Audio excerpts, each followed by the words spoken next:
холбогдох асуудлаар мэдээлэл өгж байгаа бас эрүүл мэндийн сайд за холбогдох албаны усуд талархсныг илэрхийлье. Нөгөөдгөр яг салбарт болж бүтэж байгаа болгоё гэж байгаа бас зүйлийг сонсох бол сайн байна. Олон нийт бас дандаа болохгүй байгаа юм сонсохоос гадна болж байгаа болон болгож байгаа зүйлийг сонсож явах нь их зөв. Нийгэм бас эерэг мэдээлэлтэй тэр эерэг мэдээллийнхаа дагуу бас итгэл үнэмшил байх ёстой шүү дээ. Ингэж байж бас улс орн өөрөө бас урагшилдаг байх.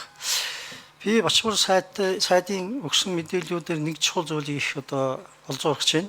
Юу гэхээр зэрэг бид үйлчлүүлэгчээ бодсон байдлаар энэ эмнэлгийн хэрэгсэлтэй холбоотой менежмент шинэ удирдлагыг нэвтрүүлж байна гэж байгаа. Мэдээж энэ урд нь бас яригдсан зүйл одоо та бол шуурхаа нэвтрүүлж байгаа юм. Нэг зүйл их тодорхой шүү дээ. Энэ эрүүл мэндийн үйлчлэгээ бол насны бүлгээс хамаарат их тийм эрэлт ялгаатай байдаг.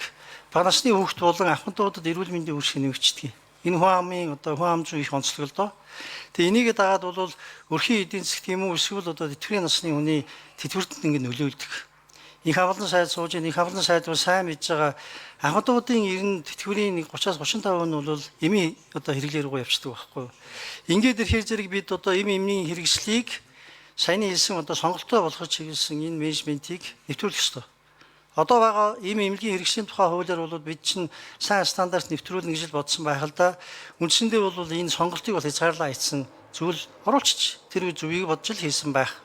Гэхдээ энэ бол өөрөө менежментийг хязгаарласан тэгээд цаашлаад бол иргэдийн өрхийн эдийн засагт ахмадуудын саяны хэлсэн орлогот бол шууд нөлөөлсөн ийм шийдвэр гаргасан байгаа байхгүй.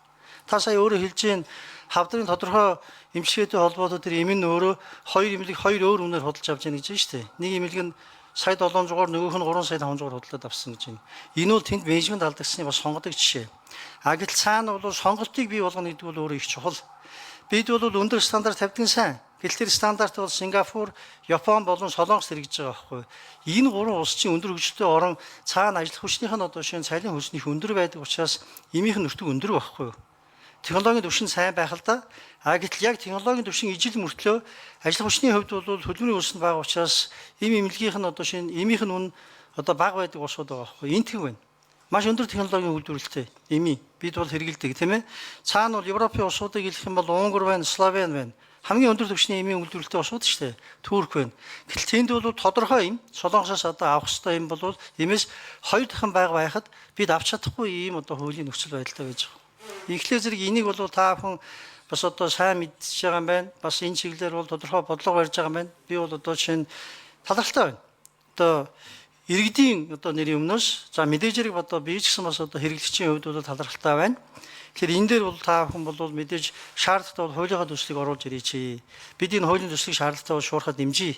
Өмнөх улсуудын гаргасан шийдвэрийг үүсгэж байгаа юм бол биш. Зөвийг бодож сайныг бодож л гаргасан шийдвэр бах. Гэхдээ тэр гаргасан шийдвэр нь өөрөө сорилт дагуулчих чинь. Тэгэхээр бид энэ сорилтыг даван туулах шийдлийг шуурхаа хийх ёстой. Хууль бол хоёр нөхцөлд өөрчлөгдөн шүү дээ. Нэг бол өөрчлөлтийг бий болгохын тулд хууль өөрчилдөг. Нэг бол өөрчлөгдсөн нөхцөл байдлыг шийдвэрлэхийн тулд хууль өөрчилдөг. Аль ч нөхцөлд нь энэ бол хууль өөрчлөгдөх ёстой болсон байна гэдгийг бол хэлж байна. Тэгээд манай эрүүл мэндийн даатгалын сангийн менежмент гэсэн зохих төвшин сайжирч байгаад бол бас талархалтай байна. Баяртай байна. Та бүхэн бол мэдээж хэрэг энэ сорилтод тулгарсан. Энэ сорилтыг давах ёстой. Сангийн менежмент бол өөрөө их чухал зүйл. Сангийн менежмент бол мэрэгжлийн байж чадах юм бол үр дүнгээ өгдөг. Мэрэгжлийн байдал нь алдагдаад магадгүй улс төрийн нөлөө янз янзын нөлөө ороод ирэх юм бол энд маш сорилт дагдгийг бол харлаа. Тэгэхээр энэ чиглэлээр та бүхэн цаашлаа бас яг энэ санаачлагаа бүрэн шинэ үргэлжлүүлж үр дүнгийн За, Булааны Бэйсинг шүү гэлээ.